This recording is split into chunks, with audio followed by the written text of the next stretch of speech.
Welcome to the Jayda InStitches show, and welcome back to the Great Odds and Ends project. This summer, we are dedicating a whole bunch of videos to putting those little odds and ends that tend to accumulate around the house and the craft room to some good use.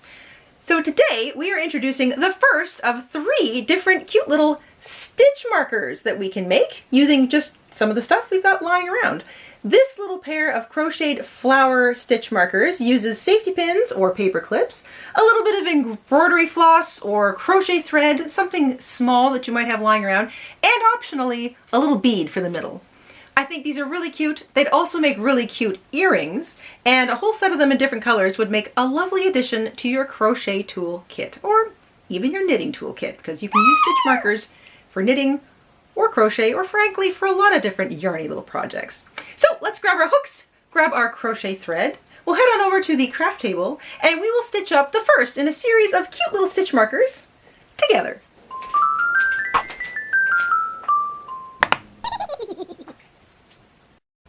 In order to make our little crocheted flower stitch marker, you're going to want a safety pin or a paper clip. You can use any safety pin you like. I like the style that's open at the bottom, but you can use the traditional one that's got the little round circle, or a paper clip.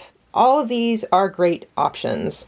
You're going to want some crochet thread, size 10, or some embroidery floss, about 4 yards in your preferred flower color.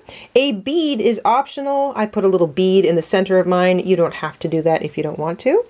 A pair of scissors, a needle with an eye large enough that your floss or thread will fit through it, and a 2.25 millimeter hook, also known as a bee. And once you've got all that together, we can get started.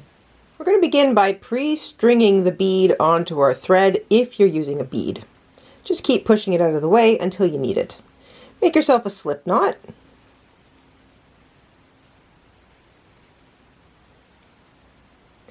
Chain 1. Now you want to slide up your bead and chain 1 around it. So I just sort of try to hold the bead to the side, making sure that you grab the thread on the other side of the bead. Chain 1. It can be nice and loose if necessary. You're going to sort of grab the first chain you made and slip stitch into it, and all of the stitches in row 1 are going to be worked into this chain, so it can get large. Don't worry about the size of it. Chain 2 to begin the first petal, and into the same place that you joined your yarn, work 2 double crochet.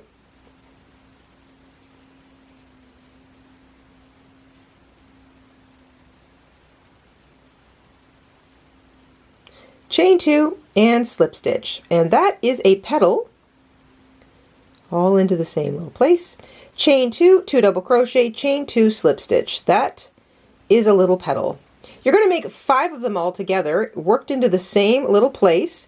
You'll notice that your bead is kind of pulling up a little bit. That's okay.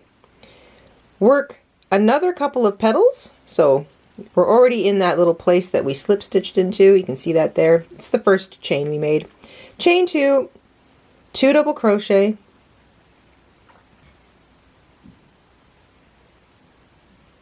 chain 2 and slip stitch all into the same chain. Do that twice more, and then to make the 5th and final petal, we'll do that together.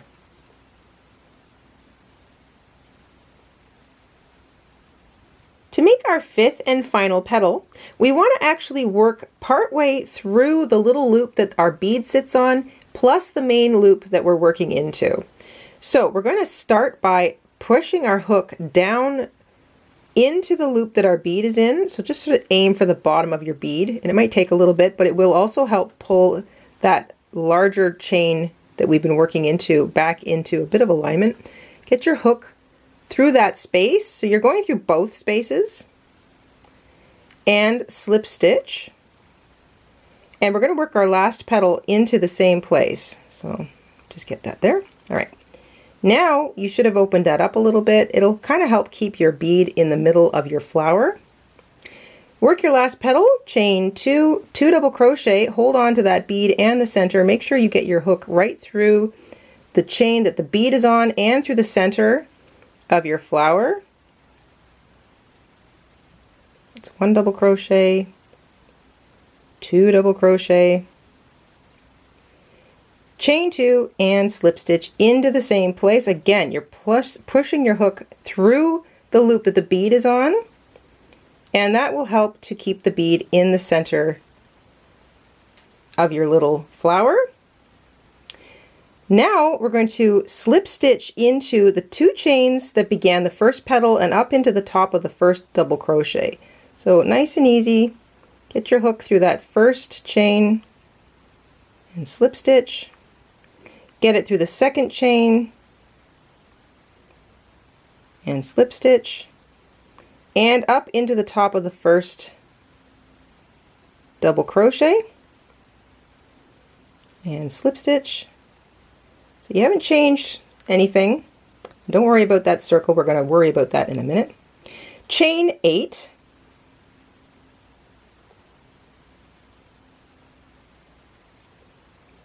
And slip stitch back into the same place and fasten off. Leave yourself a decent amount of tail.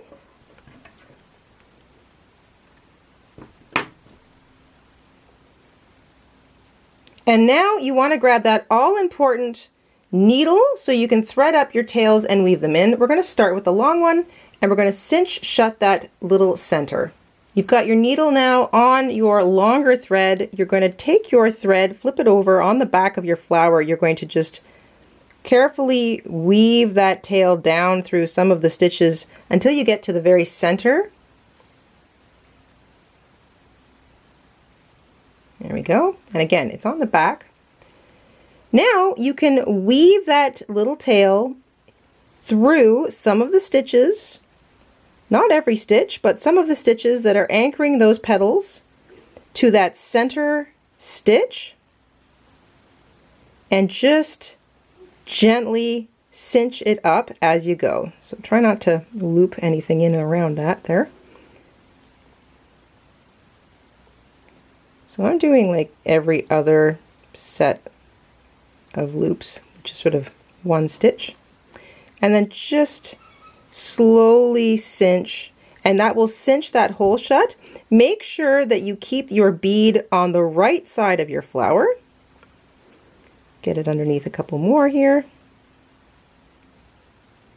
I'm also trying to take care not to separate the strands of my embroidery floss or my crochet thread with my needle. I don't want to separate them. Make sure you get all the way around your flower.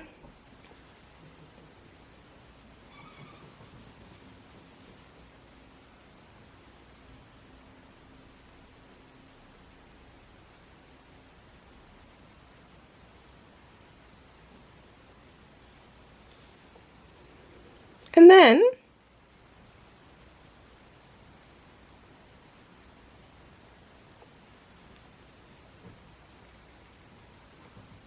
you can just gently cinch it shut so that you've closed that hole a little bit and your bead mostly covers it.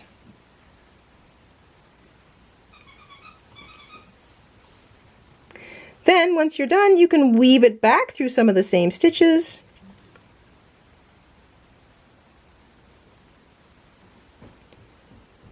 And trim any ends. You want to do the same thing with your shorter tail. You don't have to do any cinching with it. You just want to weave it in around the back. And if you are satisfied that it's woven in enough that it's not going to want to come undone, you can just trim whatever's left. Next, you're going to take your safety pin or your paper clip. You're going to sort of hold the chained loop that you made and just slip that edge through the centers of 2 of the sort of chains at the top. You're not going through the loop, you're going through the chains. And this, so grab the sort of the bottom loops of a couple of those chains.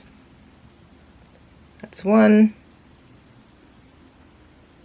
and 2. So you can sort of see I've got my needle run through a couple of the chains at the top. And that way it will hang flat on your safety pin or your paper clip, whichever you've used. I mean, they're so small and delicate, I have to hold them up in front of my hand for you to see them. Working with crochet thread Can take a little bit of practice, especially using those smaller hooks and even increasing the challenge by putting a little bead in it. But what a cute little outcome. I really like these. They're a great way to use up the tail end of embroidery floss or one of those spools of crochet thread. And they're a nice way to put some of those safety pins or paper clips to good use. And of course, if you've got some beads lying around, stick some of those in as well. I hope you enjoyed making these little stitch markers along with me today, and we will see you soon here on the Jayda InStitches show for more crafty odds and ends projects. Until then, stay safe, stay crafty, and have a great week. Bye guys! Hi everybody, Mr. InStitches here. Thank you for watching today. Here are some of our other videos you might be interested in. Oh, and don't forget to subscribe.